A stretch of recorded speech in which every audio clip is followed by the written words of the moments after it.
My father said some kids make you proud, and others just take up space. So I stood up and showed him what leaving that space looks like. Have you ever faced a moment when family turned against you for doing what's right? Tell me and share your story in the comments. Hit the like button and subscribe to see what happens next. My name is Avery Lane. I am 27 years old. I learned 2 things at my sister's wedding. The first thing is that fizzy water still burns if you drink it while feeling embarrassed. The second thing is that sometimes freedom shows up wearing a fancy dress and a sad smile. The wedding was at a country club outside Indianapolis. The place smelled like shiny wood and people who were very sure of themselves. My sister, Harper, looked perfect, like a picture from a magazine that had never been folded. Her hair was smooth, her dress sparkled under the lights, and she walked as if the ground itself wanted to roll out a red carpet for her. There were 3 open bars with bartenders mixing colorful drinks, a greenhouse-shaped photo booth with lights twinkling inside, and fancy napkins with letters on them that felt too soft and smooth to be real. If you listen very carefully, you could almost hear money breathing around you. It was that kind of place. I sat at the family table. My mom gave me a cold look, her face quiet and still like a statue made of porcelain. My dad gave a careful hug, just enough to show he cared but not enough to be warm. A few relatives whispered that they remembered me as a kid. That always felt like they were saying, "You were smaller and quieter." That's how our family talks. Not with hugs or, "I love you," but with little actions that have rules attached. We are a family that believes in deals and keeping track of things. When I needed money for my last semester in college, after scholarships, after working 30 hours a week, after trying to do it all alone, Dad didn't hesitate. But he didn't just give me money. He printed a contract. It had a 10% interest rate, a 1-year term, and a rule that if I didn't pay it back, it wasn't a gift, it was a deal. He watched me sign every page like he was keeping track of every mistake I had ever made. Meanwhile, Harper flunked her first year, came home, wrecked her car, and got a shiny new one the same week. No contracts, no rules, just mistakes and a cake that said, "Welcome home, bright girl." That's how it is in our family. Everyone knows it, but nobody says it out loud. I hadn't told my family I was leaving Indiana. Not just leaving, I wanted to erase my life there. I had a folder on my laptop called Event Stuff, in case anyone snooped. Inside were job postings, a list of faraway cities, and a budget I called Oxygen. Every number on that sheet made me feel a little more free, like I could breathe a little better already. I hadn't even told Elias. We'd been dating for a year.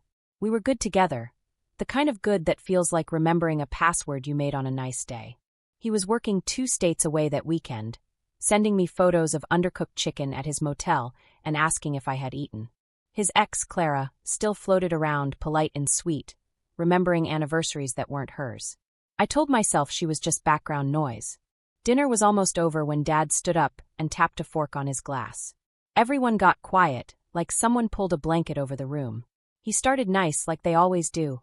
Love is hard work, proud of the bride, a home built on trust. Then he looked at Harper and her new husband and said, "Some kids make you proud. Others just take up space." It landed like a joke. People laughed. Even Harper giggled. My mom didn't blink. She never wastes her expressions. I felt something click inside me. Not anger yet. More like a door in an empty hallway finally choosing a hinge. I lifted my glass, looked Dad in the eye, and said loud enough for everyone to hear, "Good thing I just got my own place 2,000 miles away. Don't worry, you'll never see me waste space again." There was silence. You could almost hear it moving in the room. A waiter coughed. The band leader pretended to tune a guitar. For a second, I saw Dad's face shake, like his mask didn't fit right anymore. Then nothing. They let me stand. They let me leave. I walked out with my heels in my hand because it's easier to keep dignity barefoot. The night air didn't smell like money. It smelled like grass and the quiet moment before a storm decided to happen. Back at the hotel, the adrenaline left and I felt calm. No crying. No mirror pep talk. Just the quiet math of someone done negotiating with a locked door. I opened the banking app Dad made me download and sent the last payment of $3,362.18. Memo as agreed. He tracks every cent, so do I. No reply. Of course not. In our house, silence isn't absence, it's control. The next morning, Harper posted a frosting-covered selfie in the family group chat. Best night ever. With hearts and champagne emojis. Mom replied with sparkles about perfect beginnings. They acted like my words were a napkin on the floor. Step over it and keep dancing. Elias texted me. How's the fancy wedding? Eat real food. I sent him a photo of a plate and lied. It was fine. He sent a messy selfie back. I'm proud of you even on boring days. I wanted to tell him everything, the toast, the transfer, the feeling of freedom, but the words stayed in my chest. I told myself I'd call later. 2 days later, Mom called with a worried voice. Is everything okay, Avery? Did something happen at the wedding? I said work was busy. Nothing to grab onto. Then came the old excuse. He didn't mean it like it sounded. He's old school about affection. We've always supported you in our way. Support. In our family, that word comes with a receipt stapled to it. I hung up and opened event stuff. Portland, Boulder, Flagstaff, Asheville. At least 1,000 miles away from this life. I made lists, cost of living, job market, weather, and how far grief travels on a plane ticket.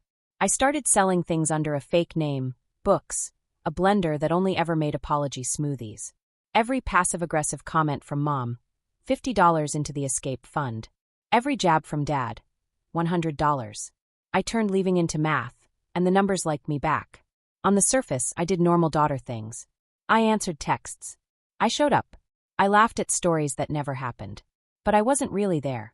I was already packing a suitcase in my head, labeled with a word I hadn't used in years, mine. 6 weeks after the wedding, Harper left a voicemail. Small, careful sobs. Can we talk? We hadn't really talked since the toast. She had only commented on a heart under a photo of my dog. I listened twice. Waited a day before calling back. She picked up fast, voice paper thin. We've been fighting. He disappears. Maybe we rushed. Maybe it was family pressure. I didn't tell her what I wanted to say. You married a resume and a tux. Too easy. Can you help me pack? She asked. I asked her to repeat it. She wanted to move back home for a bit because she couldn't afford her apartment alone. I don't want to hear the speeches, she whispered. I can't be perfect and wrong at the same time. That stopped me. Golden children aren't supposed to know the weight of gold. I should have said no. Boundaries are cleaner on paper. But her voice trembled like my younger self holding a loan contract and pretending it was help. I said, I'll come. Her apartment looked half empty, wedding photos still sealed, cabinets empty. We packed in silence. She folded a dress with the tag still on, not looking at me. You were right to get out, she said. I didn't answer. Sometimes you don't touch fragile things with words. We finished fast. She hugged me like she finally learned how. I left before our parents arrived, so I wouldn't see them practice sympathy like a second language. On the drive home, I added $500 to the escape fund and renamed the spreadsheet Oxygen, not Permission. That week, I got an interview request from a creative agency in Portland. High-paying, fully remote. The kind of chance people say is out of your league until you win it. The morning of the interview, Mom called 4 times before I finished coffee.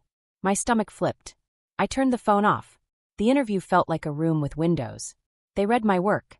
They asked where I saw myself in 5 years. I said, owning my days, not asking for permission to breathe. When it ended, I sat still. I didn't apologize for taking up space in my chair. I turned my phone back on. 7 missed calls and a text from Harper. Don't come home. I called her. She whispered fast. Mom found your spreadsheet. She told Dad you're plotting to humiliate them. They're waiting for you. Doors closed. Please don't go. Only our breaths were heard on the line. I felt my chest open a little. Even though my family tried to control everything, I had chosen my own path. The spreadsheet, the job applications, the escape fund, they weren't just numbers. They were steps into my life. My life. I didn't have to ask anyone's permission to breathe.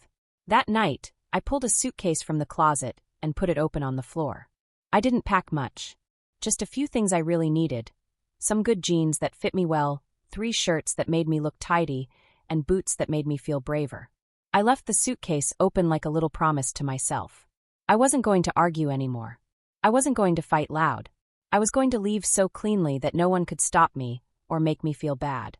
The week after my interview, everything felt lighter, like a balloon floating in the sky. Emails felt like little signs pointing the way out of the house. Every sound in the house, Mom stirring her coffee, Dad checking his stock numbers on his phone, felt like a quiet countdown.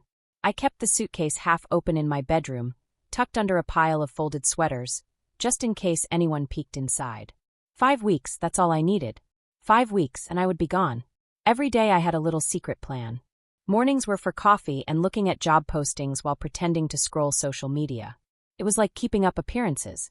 Afternoons were for walks, where I practiced answers to questions no one would ask me, like what it feels like to grow up and still love your family even if it's messy or hard.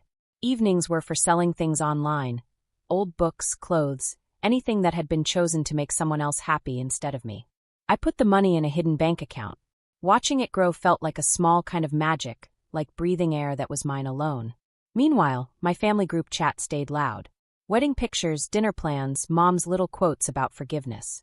The funny thing was they never mentioned the toast from that night.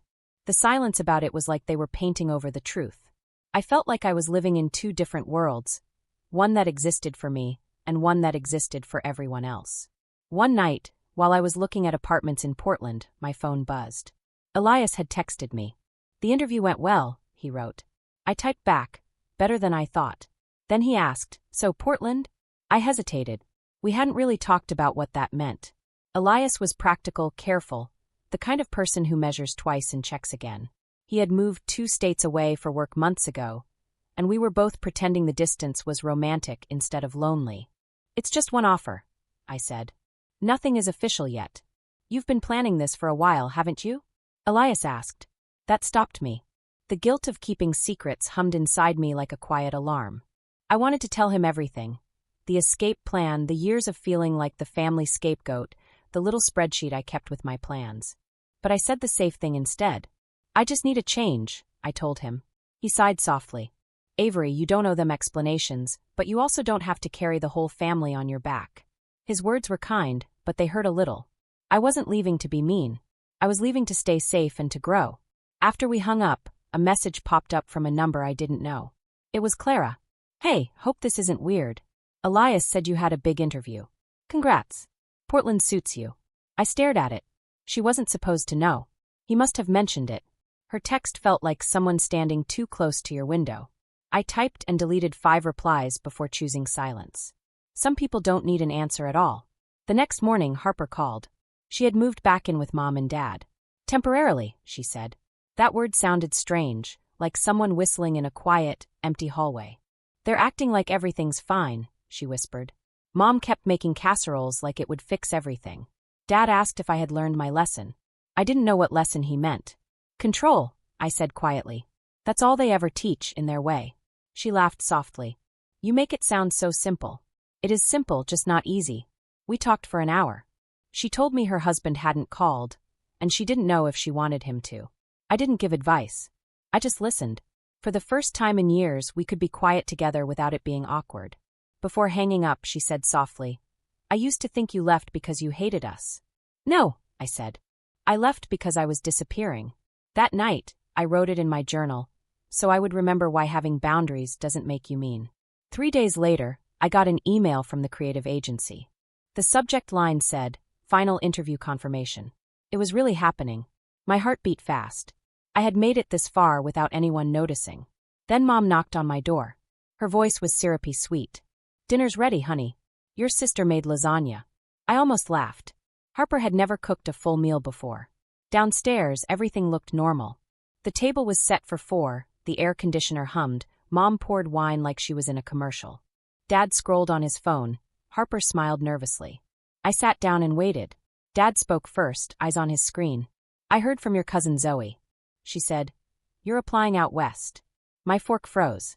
"Oh," I said, keeping calm. He looked up with that smug parent look. "Big move, risky. Are you ready?" Mom added softly. "We're just worried you're running from something." I smiled tight. Maybe I'm running toward something. Harper gave me a quick glance like she wanted to protect me, but didn't dare speak. After dinner, I found her loading the dishwasher too fast. "Did you tell them?" I asked. "No, I swear." "Then who did?" She hesitated. "Clara's mom goes to church with Mom. Maybe she overheard something." Of course, gossip, the family's favorite game. That night, I checked my email again, hoping the offer would still be there. Elias texted, "Everything okay? You sound off." I typed, "They know." He replied, "Then don't let them have power over the ending." "Easier said than done," I whispered.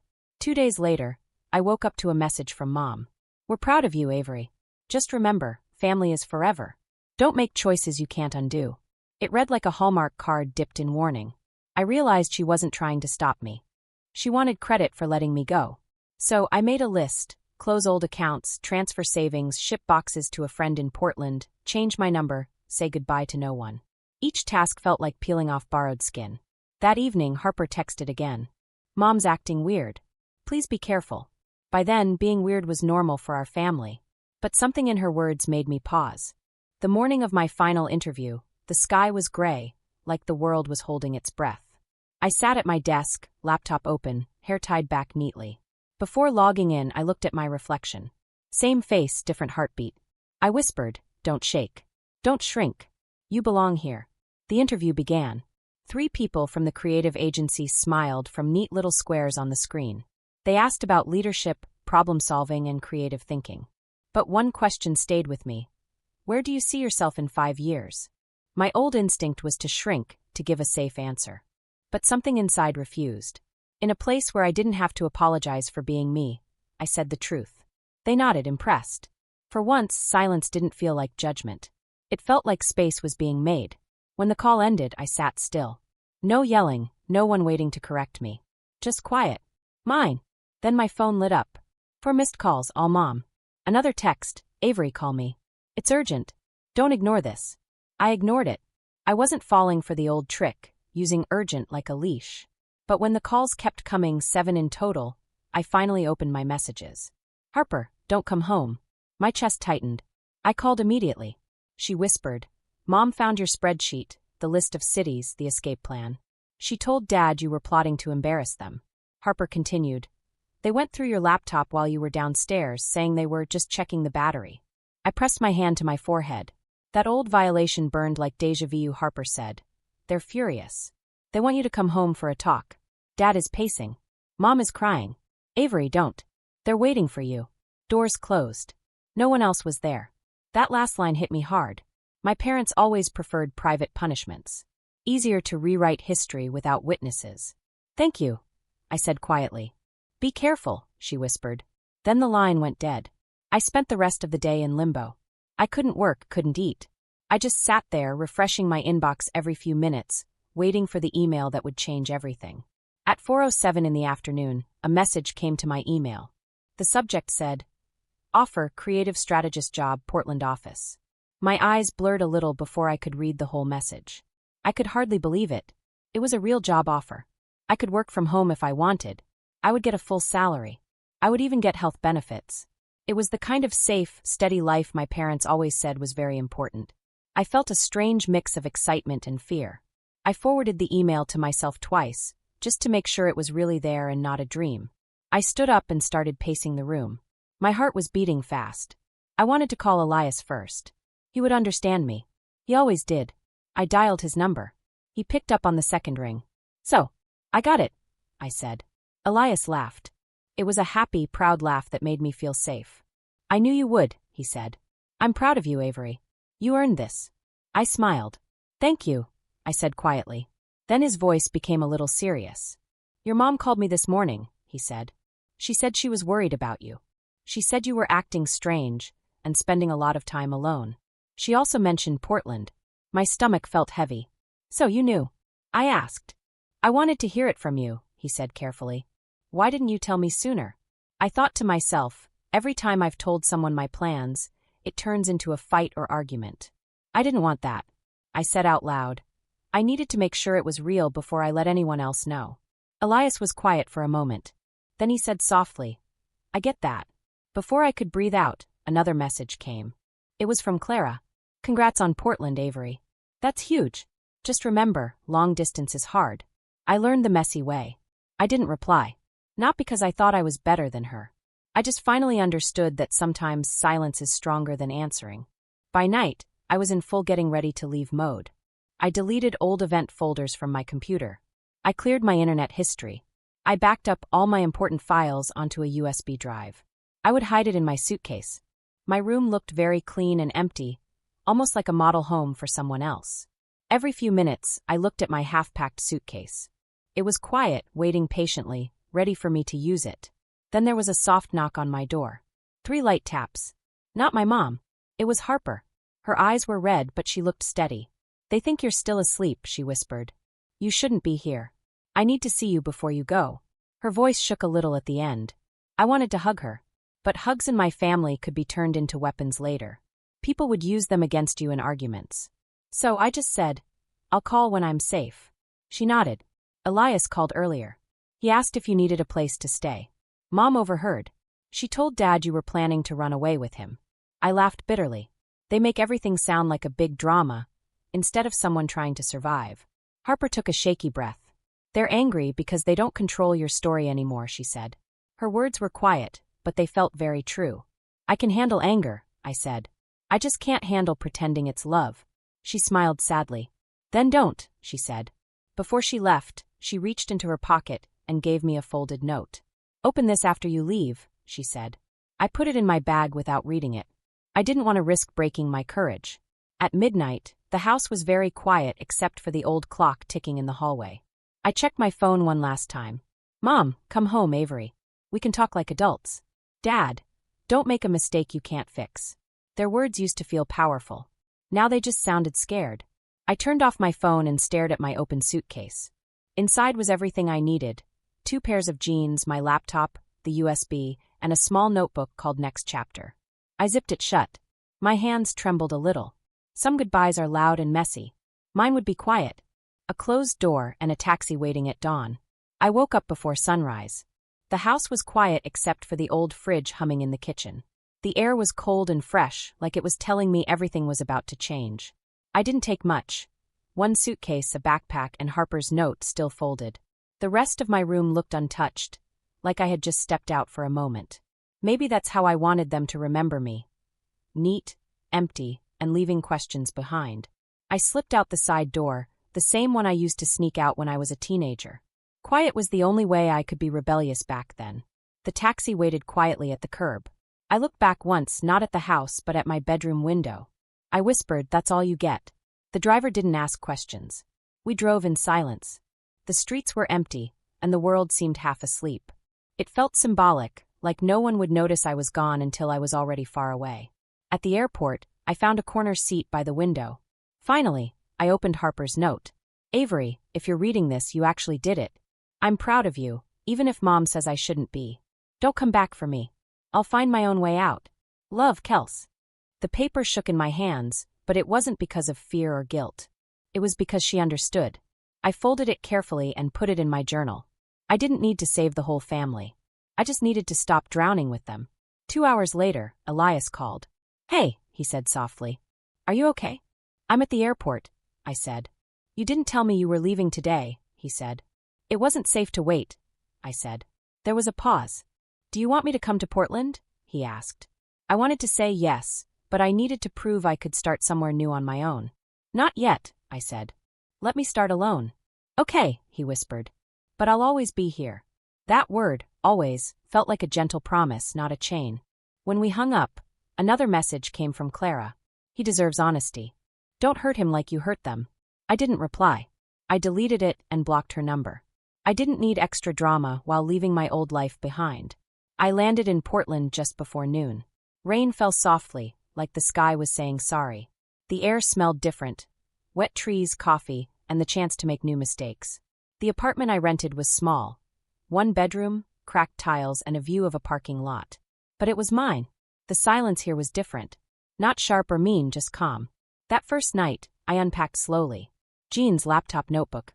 I put Harper's note in the kitchen drawer under the cutlery. A reminder that leaving wasn't betraying anyone. Sometimes leaving is the kindest thing you can do. Then I sat down to write a letter to the part of me that still wanted my parents' approval. "Dear old Avery, you did everything right. You worked hard, stayed kind, and they still couldn't see you. It's not your fault. You're allowed to go." I saved the letter as a draft. I didn't send it. Some things don't need an audience. A week later, the agency officially announced I got the job. Remote work, flexible hours, good pay. I sent the forms to HR, changed my bank info, and closed the family account Dad insisted on keeping for emergencies. That small click felt more final than any hug goodbye. Then my phone buzzed again. "Mom, we're having dinner this weekend. Harper's home. It would mean a lot if you came." Attached was a photo of the family dining table, empty at the end. I stared at it. The invitation was almost funny. like they wanted me back in the middle of all the old drama. I typed my reply carefully. I can't. She wrote back instantly, with who? I smiled. Myself. Then I turned the phone face down. That weekend, instead of going to another perfect family show, I sat by my apartment window with a bowl of soup and a cheap candle. The city outside was alive, but didn't care about my past. I thought about the house in Indiana, Mom's shiny silverware, Dad's heavy silences, Harper's brave little smile. I didn't hate them. I just refused to live in their story anymore. And for the first time in my life, saying no didn't feel sad. It felt like taking a big, fresh breath of air. You know that feeling when you've been holding your breath for a long time and finally let it out? That's what it felt like. It's funny how peace doesn't shout or wave flags. It doesn't run into a room or throw a party. It just quietly comes one morning and sits with you by your coffee, waiting to see if you notice. And sometimes you do. Sometimes it makes you smile without even knowing why. A month had passed since I left Indiana. I didn't jump every time my phone rang anymore. I didn't check the family group chat that had become like a notice board for only the things they remembered, only the things they wanted to say. Life in Portland wasn't perfect. My heater hissed and clanged sometimes. My neighbor downstairs played the guitar, but he wasn't very good. And the rain, oh the rain, sometimes made me miss home so much it hurt a little. But this was my place now. And for the first time, my place felt like mine. And that was enough. Work was going well too. I worked at a creative agency where people treated me like a real person, not like I was just there to make money. My ideas mattered. My boss said I was steady, strong, and ready to lead a new project. That felt amazing because for most of my life, I had always needed permission just to be loved, to be trusted. Now people believed in me without rules, without checking. It felt unreal. But peace has a funny way of testing you. Late one night, my phone lit up again. Harper's name appeared. She texted, "They're talking about you again." I paused. My fingers hovered over the keyboard. Same old story. Same old hurt. Kind of, she wrote. Dad said you'll come around. Mom said you're being dramatic. I typed back, "You're happier." I could already imagine how that went down at the dinner table. My name tossed around like a ghost that would not rest. "Don't defend me," I replied. "Just live your life. That's enough." "I am," she said. "Actually, I've been looking for jobs in Chicago. I'm done waiting for their approval." I smiled in the dark. Maybe freedom was contagious. A few days later, Elias sent an email. "Flight booked. I'm coming to see you this weekend. Unless you've changed your mind." I hadn't. When he arrived, soaked from the Portland drizzle, he carried 2 coffees and had the same crooked smile that used to make me feel safe when everything else felt shaky. We walked downtown that evening. No plans. No rules. Just the sound of the city and our shoes on the wet streets. "You seem lighter," he said. I realized I had stopped feeling guilty all the time. "How's that working out?" he asked. "It feels like learning to breathe underwater," I said. "Awkward but okay." He laughed softly. "You really did it, Avery. You actually left." "Not just left," I said. "I stayed gone." Later that night, sitting in my small living room, he looked around and said, "This place suits you." I nodded. It was the first place that really felt like mine. For a while, we didn't talk. We didn't need to. He wasn't here to save me. He was just here to see the version of me my family never believed in. Someone who could be strong without permission.